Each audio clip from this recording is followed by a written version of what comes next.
Does money make you happy? Not at all.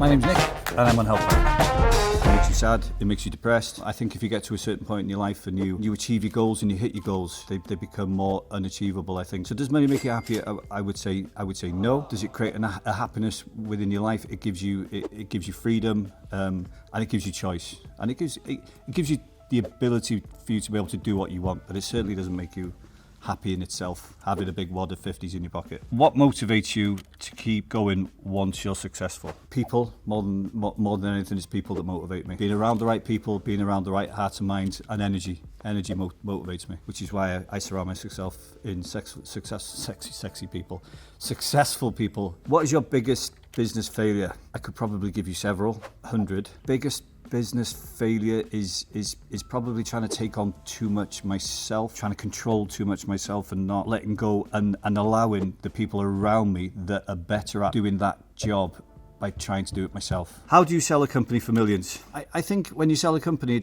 a lot of the times it's down to the management team that you've created.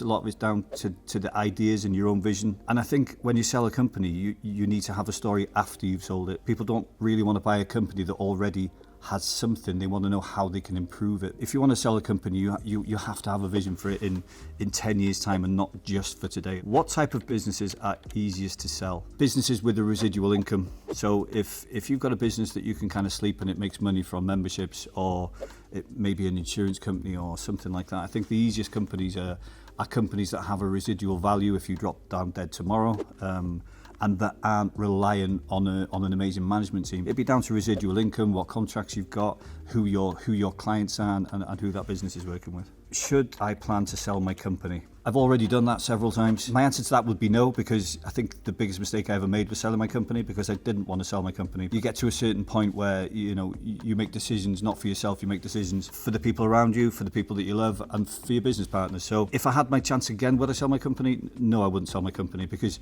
I had a bigger vision that I wanted to create, and it stopped me, and it wasn't about money. It was about a bigger picture. I have a couple of $1,000. What should I invest in?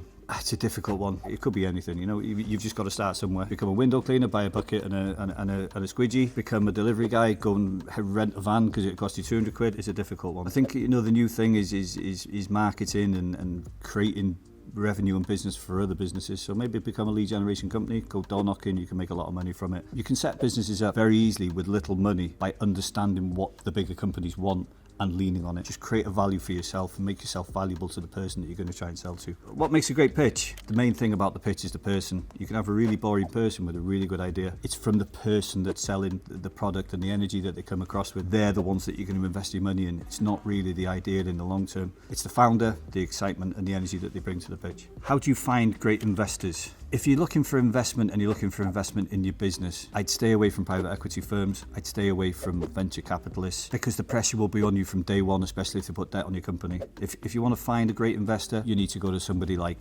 HelpBnk. You need to find somebody that's going to give you a value that not necessarily comes from money. And make sure that if somebody's going to invest in your company, you also interview them, because you don't want to be taking money from somebody that isn't going to be there when you phone, when you're having a bad day, you can't get up in the morning because you've just lost a contract.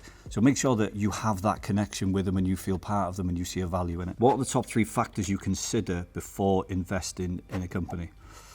People, and people. What are the red flags when investing in a company? Red flags can be egos. You have to be careful in who you invest in and what they do and how they act and how they act around each other. And a red flag for me is somebody that isn't open to discussion, isn't open to look at new and exciting ways of improving the business. Where a red flag for me would be like, don't get involved in this, don't get involved in that. It's control, I think, or a controlling or a domineering kind of attitude. I think that's a bit of a red flag for me.